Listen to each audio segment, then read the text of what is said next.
La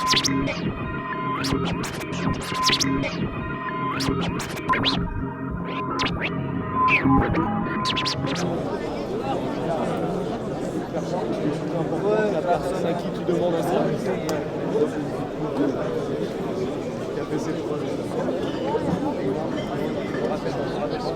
Après, parler des votes, là, mais c'est vrai que par rapport au vote des artistes, il parlait de ça que vous n'entendiez pas. Et en même temps, moi je dis les techniciens ils votent la grève, le spectacle n'a pas lieu. C'est ça, mais ça veut dire que ça porte que sur nous. Et à la fin, si les artistes soutiennent, c'est mieux quand même. Oui, d'accord. On se retrouve tout seul, les permanents sûr, pour la grève, les artistes vont pour la grève, on se retrouve quelques-uns à bloquer. Tu vois, et le risque après que les artistes disent non, on veut jouer. Ah, les artistes vont jouer, pas tous, mais ça se positionne pas trop, quoi, évidemment, que les artistes veulent jouer. Ça se comprend. Mais bon, voilà, donc si on est tout seul, tu vois, pour la grève, ça devient... Ce matin, ça a été assez difficile, en fait, étant donné qu'on est arrivé. Et puis, il y avait déjà le fait que si on continuait à se mettre en grève, on allait carrément faire tomber le printemps des comédiens.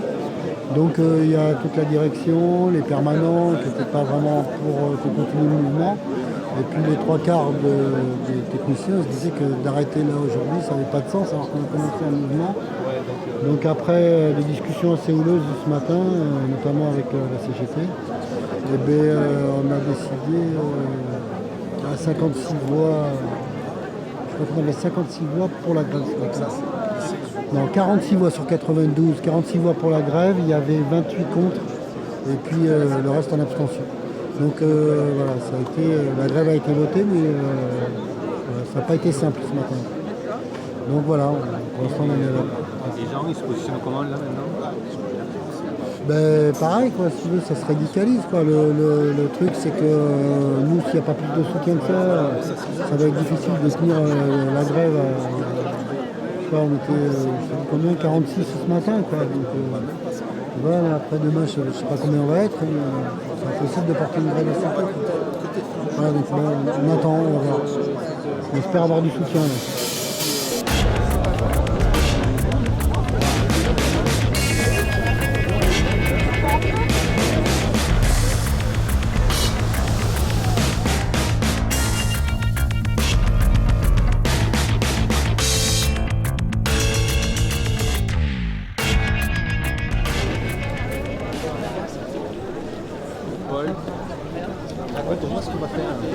Là, on va rentrer dans l'Opéra Comédie pour la première de la Traviata et on va négocier au moins une prise de parole devant le public avec l'ensemble des manifestants.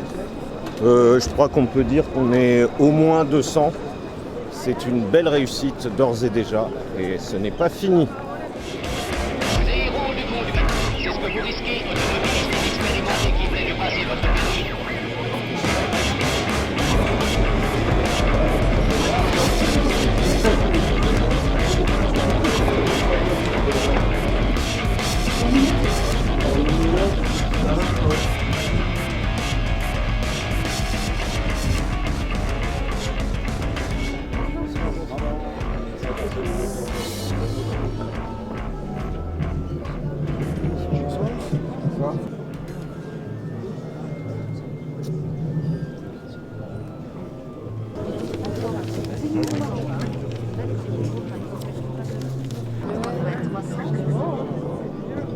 Voilà, je suis Valérie Chevalier, je suis la directrice de l'opéra et de l'orchestre, donc vous êtes évidemment les bienvenus, vous allez pouvoir vous exprimer.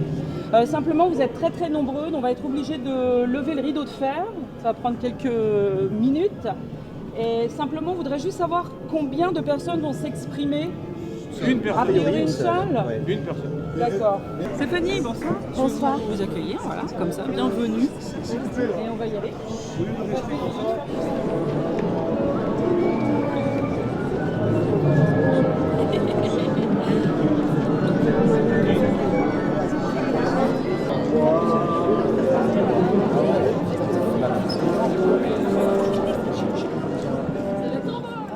Les intermittents ont souhaité s'exprimer ce soir.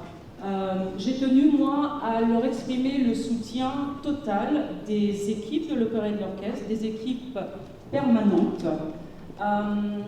Et juste vous faire comprendre que sans les intermittents, nous ne serions pas grand-chose. Nous faisons appel régulièrement, pratiquement sur chaque production, sur chaque concert, à des intermittents du spectacle.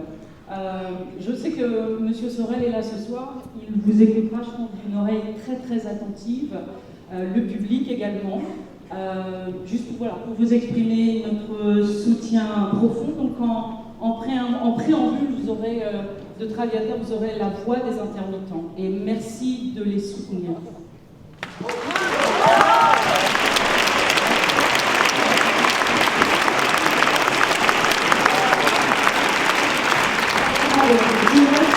La parole est pour lui, qui est une comédienne de Montpellier. Merci. Bonsoir. Le gouvernement s'apprête à ratifier la convention d'assurance chômage négociée contre les intermittents, intérimaires, chômeurs en toute déloyauté. Ce nouvel accord réduit encore une fois les droits des plus fragiles pour, nous dit-on, faire des économies parce que les chômeurs coûtent trop cher.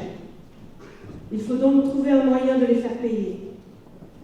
Leur faire payer le fait qu'en France, 6 chômeurs sur 10 ne sont pas indemnisés. Leur faire payer les 9 millions de pauvres, travailleurs ou non. Leur faire payer la situation de chômage de masse avec près de 6 millions de privés d'emploi. Ce texte fait porter sur les seuls intermittents, intérimaires et chômeurs les 2 milliards d'économies en 3 ans que le gouvernement demande au régime d'assurance chômage. Cette volonté de partenariat avec le MEDEF est un massacre. Cet accord va aggraver la situation de tous ceux qui vivent la précarité au quotidien. Nous avons bien conscience que beaucoup de professions sont en danger, pas seulement les nôtres. Et en luttant ensemble, nous affirmons notre totale solidarité. Avant d'arriver au pouvoir, tous les membres du gouvernement soutenaient nos propositions. Nous voulons simplement que les actes suivent les paroles. François Rebsamen, ministre du Travail, de l'Emploi et du Dialogue social, qui nous défendait juste avant de devenir ministre, se renie et annonce qu'il va agréer cet accord inacceptable. À ce titre, il mérite le Molière de la meilleure trahison pour son rôle d'employé du MEDEF. Dans le contexte de politique d'austérité, les budgets de la culture sont, comme bien d'autres, soumis à des coupes drastiques. La colère, le désespoir, mais surtout la détermination vont entraîner des mobilisations dans tous les festivals d'été. Les salariés permanents et intermittents du festival Le Printemps des Comédiens à Montpellier sont en grève reconductible chaque jour depuis le 3 juin. Ce mouvement est maintenant national. Un préavis de grève nationale vient d'être déposé par la CGT Spectacle et prend effet à minuit. À cet instant, il appartient à chacun, artistes, techniciens, salariés de structures culturelles et leurs directeurs, de prendre leurs responsabilités et de rejoindre le mouvement de grève jusqu'à ce que M. François Rebsamen n'agrée pas l'accord sur l'assurance chômage du 22 mars et que s'ouvrent enfin de véritables négociations où nos propositions seront prises en compte. Nous ne céderons pas.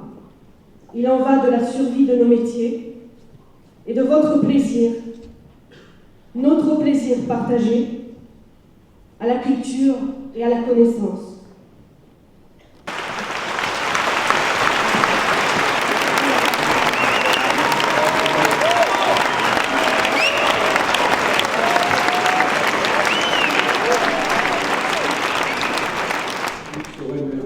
J'ai été cité, je me permets d'être avec vous et de partager votre combat. Comme nous avons eu l'occasion de le faire lors du conseil municipal à la demande de vos représentants, nous avons écrit à plusieurs ministres pour leur demander de revenir sur leurs décisions et de prendre les bonnes décisions. Car les intermittents du spectacle sont partie intégrante de la culture à Montpellier, des festivals, mais de toutes les formes de culture. Donc toute l'action culturelle dépend d'eux finalement. Donc, la ville de Montpellier a voté un vœu partagé à l'unanimité par tous les élus présents et a écrit très clairement 2 lettres à 2 ministres pour soutenir votre lutte. Et je me permets de le réitérer ce soir publiquement. Merci.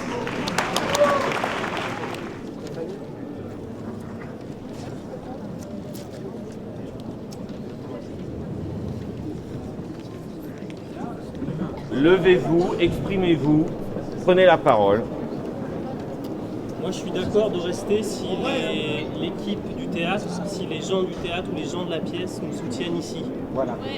Mais pour moi, s'il n'y a personne qui nous soutient du spectacle et du théâtre, pour moi, je ne reste pas.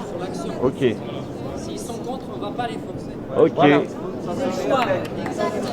Est-ce que, au lieu d'aller vers une annulation totale de la représentation, est-ce qu'une tribune d'expression avant chaque représentation pourrait vous convenir? Non? Bah, disons que ça permettra aux gens de savoir ce que c'est qu'une vie sans spectacle vivant. C'est-à-dire sans nous. L'année dernière, il y avait des grèves ici. Oui, non, mais là, sur un acte immédiat comme ça, c'est surtout... voilà. Donc là, vous votez, vous faites pas. Est-ce que les délégués peuvent venir ici? Le Printemps des comédiens est en grève, le personnel du Printemps des comédiens intermittent et permanent est en grève depuis 2 jours. Demain matin, 8h, une nouvelle AG est prévue avec le personnel, ce même personnel, pour reconduire éventuellement la grève. Vendredi, un conseil d'administration extraordinaire se réunit au Printemps des comédiens pour discuter de l'éventualité d'une annulation de l'édition 2014 du Printemps, assortie éventuellement d'une annulation pour les éditions suivantes. Tout ça dans le cadre du remaniement territorial qui s'opère actuellement. C'est-à-dire que le Conseil général de l'Hérault, qui est le principal bailleur de fonds du Printemps des comédiens, ne pourra pas se remettre, ne pourra pas éponger les dettes comme il a pu le faire. Donc le personnel du Printemps est en grève depuis 2 jours. Il va mettre en péril le festival. Tout le personnel est dans une situation actuellement de détresse extrême. Et ça ne bouge pas ailleurs. Ça joue comme si de rien n'était. Est-ce que vous auriez pris le temps de faire une tribune ce soir si on n'était pas arrivé? Oui ou non? Non. Les gens ne font rien, on est tout seul. On demande une solidarité. Il n'y a pas de solidarité pour l'instant, on va la chercher. Des équipes du Printemps, de l'équipe technique, sont parties à Lyon, à Fourvière, sont partis au Pont du Gard aujourd'hui, sont partis à Alès, sont partis à Sète, par leurs propres moyens, motiver les différentes équipes qui sont sur place et qui n'en ont pour l'instant rien à faire. C'est ensemble qu'on y du arrivera. mouvement. C'est pas isolément. Nous, on a des propositions annexes uniques, 507 heures en 1 an, qui sont autant économiques, qui remettent à flot une partie des structures culturelles, l'emploi culturel à travers l'intermittence, et elles ne sont pas entendues. C'est pour ça qu'on est en colère et qu'on est 300 à peu près ce soir, ici, dans l'immédiateté. Je vais rajouter quand même concernant le Printemps des comédiens que non seulement il y a grève, mais le spectacle d'ouverture a été annulé sur ces 2 premières représentations. On le sait. Vous le savez. On le sait. Ce qu'on peut dire, ce qui est remarquable, c'est que pour l'instant, tout ça ne se passe pas dans la violence, vous le voyez. Hein. C'est dans la concertation. Et c'est ça qui est important quand même, de garder cet état d'esprit-là. Et la mise en grève de l'opéra, ce serait un exemple national Ils ne peuvent pas décider pour les Moi, on peut promettre une assemblée générale pour vendredi après-midi du personnel, décider si on fait une grève vendredi. On ne peut pas décider pour le personnel de 140 de faire voilà. Non. Donc, je ne sais pas, on peut en parler. Là, il nous reste exactement un quart d'heure, moins d'un quart d'heure avant l'annulation.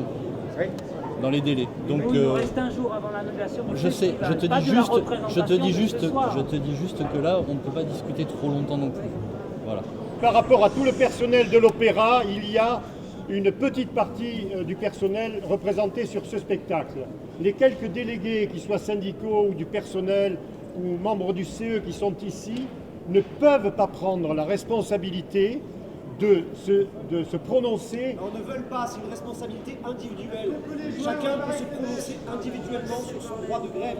Il y a un appel qui les couvre, point barre. Ils ne peuvent pas se prononcer ne peuvent pas se prononcer pour une décision qui annule un spectacle de la maison. On n'a jamais fonctionné comme ça ici, et on ne commencera pas. Quand on a fait grève, on a fait une assemblée générale, ça a été décidé collectivement. On ne peut pas le faire. 3 jours qu'on est en grève au printemps. On a donné notre promesse aux techniciens. Non, mais non, on n'est pas venu là pour des d'accord, c'est clair. Ouais. Donc là, on reste ici, on attend, c'est annulé, et on en parle plus. Voilà. On a tous les villes, tous les enfants. Merde, à un moment, il faut que ça soit entendu, quoi. C'est tout. Bon, je pense que nous, on va devoir faire face à des problèmes de sécurité maintenant, d'évacuation de salles. Donc, il va falloir que vous décidiez.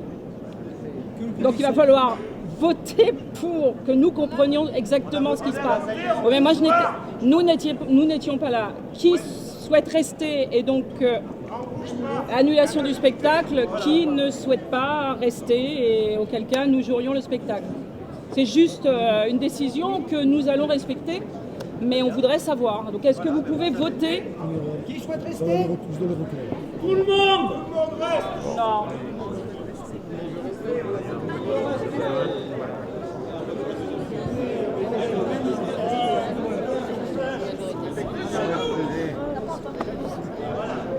Qu'est-ce qu'il y a? Ok, donc le spectacle est annulé. Bonsoir.